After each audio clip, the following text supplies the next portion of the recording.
Bom dia, gente, sejam bem-vindos. Estamos no capítulo 3 de Joel.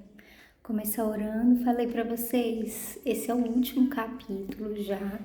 Falei que quando a gente piscasse e voltasse, já tinha acabado esse livro, que é tão pequenininho, tão curtinho, mas tão forte, né? Com palavras tão que nos fazem aí, enfim, e hoje não vai ser diferente. Deus tem mais alguma coisa para falar conosco através deste livro, deste capítulo. Vamos começar orando e aí a gente parte para a leitura. Amém, Deus, obrigada pelo dia de hoje. Colocamos diante de Ti, Pai, este dia, semana quase acabando, mas ainda sabemos, Deus, que o Senhor tem muito a falar, a fazer, e nós nos colocamos, Deus, diante de Ti, nossa mente, nossos ouvidos e o nosso coração para aprender de Ti, que é manso, que é humilde, e queremos extrair o melhor deste texto, deste livro no dia de hoje. Capacita a minha vida, Deus, enche o meu coração com as Tuas palavras e coloco diante de Ti todas as coisas, em nome de Jesus. Amém? Bora. Deixa eu abaixar aqui.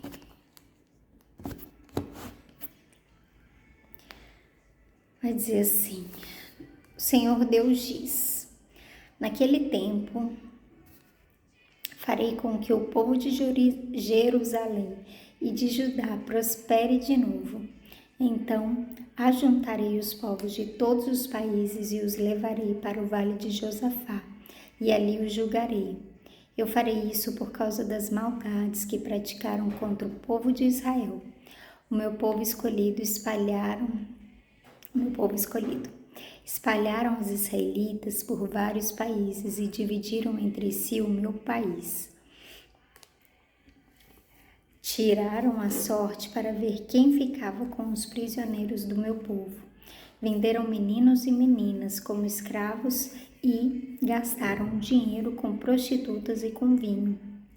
Povos de Tiro e de Sidom e de toda a Filisteia, o que é que vocês querem de mim?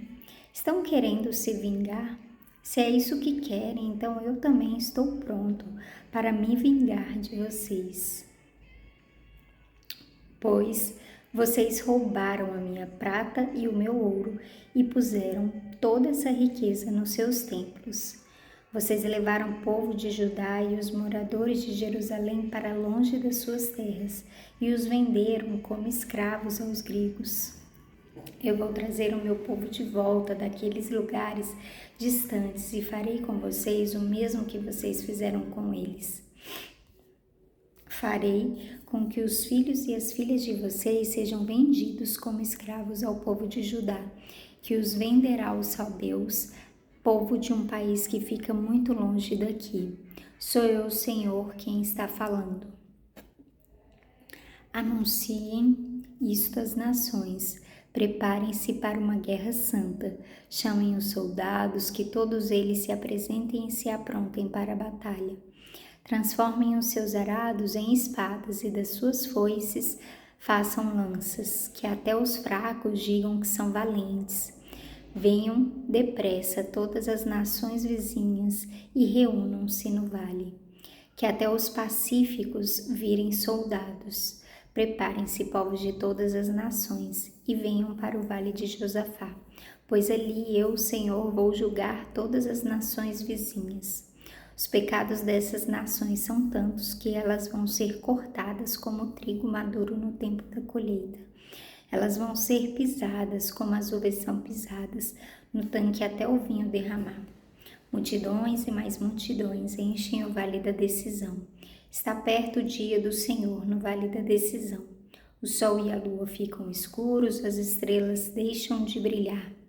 Do monte Sião o Senhor fala alto, a sua voz parece o trovão. De Jerusalém ouve-se o estrondo da voz de Deus, e os céus e a terra tremem. Mas ele defende e protege o povo de Israel. Deus diz a seu povo assim: Vocês vão ficar sabendo que eu sou o Senhor, o Deus de vocês. Eu moro em Sião, o meu monte santo. Jerusalém será uma cidade santa e os estrangeiros nunca mais a conquistarão. Naquele tempo os morros estarão cobertos de parreiras, haverá vacas pastando por todos os montes e muita água vai correr. Nos ribeirões da terra de Judá, do meu templo, sairá um rio que regará o vale das acácias. O Egito ficará abandonado e Edom parecerá um deserto, pois eles invadiram a terra de Judá e mataram pessoas inocentes. Eu vingarei a morte dessas pessoas e castigarei os culpados, mas sempre haverá gente vivendo em Judá e em Jerusalém, e eu, o Senhor, morarei no Monte Sião. Deus, então, aqui a gente está, esse Monte Josafá, vai dizer ali que é o monte do juízo de Deus, do julgamento de Deus, onde Deus vai reunir ali todas as nações e vai a cada uma. E aqui a gente vê bem claramente que ele vai julgar de acordo com aquilo que fizeram com os filhos dele, né? Com o povo dele, com o povo escolhido dele. E aqui, claramente, Israel, né? Mas nós, como adotados, acreditamos que ele julgará também a todos aqueles que enfim, lutou contra o povo de Deus, contra a igreja do Senhor, contra, enfim, contra todos aqueles dos quais confessaram, né? Dos quais creram em Deus, né? Agora, nessa nova aliança que estamos, confessaram a Jesus, enfim. Mas eu acho bem interessante porque começa dizendo assim: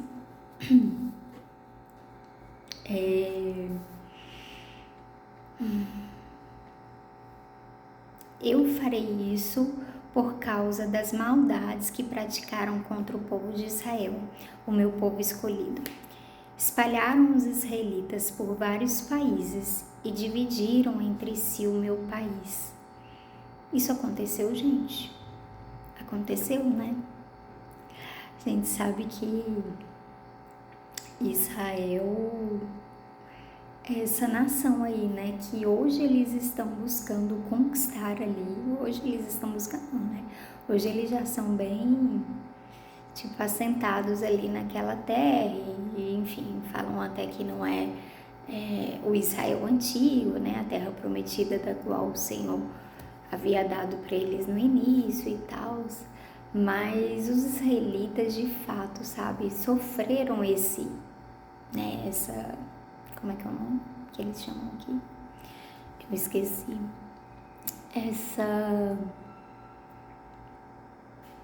Enfim, cada um foi parar numa nação diferente. E aí Deus está falando aqui que vai julgar as nações que fizeram isso com eles, né? Eles espalharam os israelitas por vários países, dividiram entre si o seu país, né? A sua terra ali, a terra prometida que o Senhor tinha dado aos israelitas, né? As nações, e aí o Senhor vai falar aqui sobre Sidom, Tiro, né? A gente sabe a Síria, a Babilônia, que começaram isso tudo, enfim. E aí olha que duro isso, essa próxima parte. Tiraram a sorte para ver quem ficava com os prisioneiros do meu povo, venderam meninos e meninas como escravos e gastaram o dinheiro com prostitutas e com vinhos. E aí fala: o que vocês têm contra mim, povos de Tiro e de Sidom e de toda a Filisteia? O que vocês querem de mim?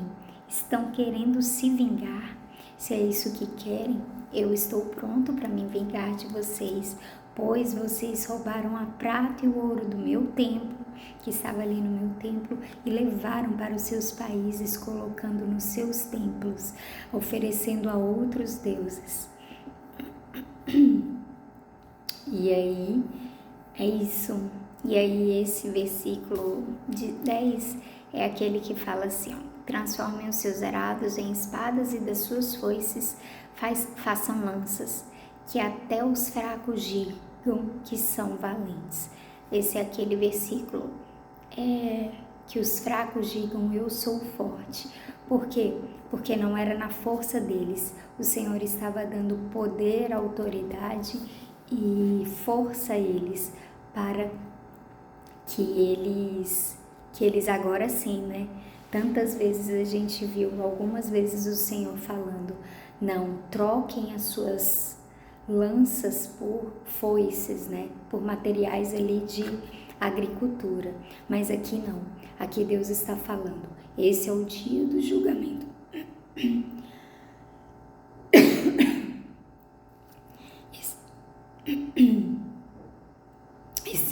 Ih, lascou. Ai, meu Deus. Eu tô medicada. Acabou meu remédio ontem, né? Contando aqui rapidamente pra vocês. Acabou meu antibiótico ontem. Hoje eu tenho um retorno na minha infectologista. Mas graças a Deus eu tô me sentindo assim, zerada. Às vezes vem umas tosses, mas enfim, considero que seja natural do tempo, do clima. Mas é isso. Enfim, voltando ao assunto. Então o Senhor estava falando, mas agora não. Agora eu quero que vocês troquem as suas foices, né?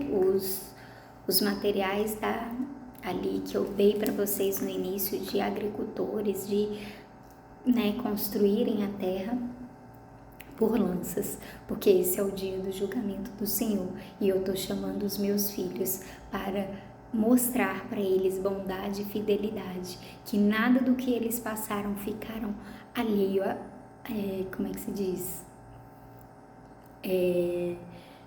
Passou despercebido por mim, principalmente esses, né? Principalmente os mártires, principalmente os jovens, as crianças, né? Todos aqueles que foram de fato inocentes, né? Que acabaram caindo, entrou de gaiato no navio, né? Porque Deus está virado com a nação e Ele permitiu que aquelas nações entrassem e fizessem o que fizeram, mas havia ali gente inocente, havia ali os profetas, né, dos quais foram mortos, haviam ali as pessoas que ainda estavam do lado de Deus e estavam fazendo as coisas da maneira correta. Mas aqui o Senhor está falando que a estes Ele mesmo, né, cuidaria de acertar as contas, que isso, como diz Paulo, se eu não me engano, lá no Novo Testamento, as nossas leves e momentâneas tribulações. Esse tempo aqui é muito passageiro, ele é muito curto, ele é muito pequeno. A gente não pode abrir mão, sabe, do Senhor, a gente não pode negar o Senhor nesses dias de luta, sabe, nesses dias de aflição, nesses dias de desespero de que aconteceu isso, porque o Senhor está preparando um dia de juízo, onde Ele acertará as contas com aqueles que foram maus, mas... E aí, o dia de acerto de contas do Senhor será um terrível dia, né, como diz aqui, e será eterno, né, gente? Já os que se permaneceram firmes, os que foram até o fim e os que foram crendo e pregando e sendo profeta e mesmo sendo mortos ali, né, sendo crucificados né, com palavras, com tipo chicoteados, como foi Jeremias, enfim, Ezequiel, tantos que a gente já viu aqui, sabe? O Senhor aqui em algum momento ele fala que vai cuidar disso, sabe? Os estrangeiros nunca mais a conquistarão. Deixa eu ver se eu acho. E aí ele fala de uma restauração, o Egito ficará abandonado, Edom parecerá um deserto, pois eles invadiram a terra de Judá e mataram pessoas inocentes, inocentes. Presta atenção como finaliza esse capítulo e esse livro. Eu vingarei a morte dessas pessoas e castigarei os culpados. Mas sempre, sempre, sempre, sempre haverá gente vivendo em Judá e em Jerusalém. E eu, Senhor, morarei no Monte Sião. Sempre haverá o povo de Deus habitando em sua presença. E é isso. É isso. Esse é o final do livro de Joel. E o meu tempo se esgotou. Amanhã estamos de volta, começando Amós. Amém? Boa quinta para vocês. Deus abençoe.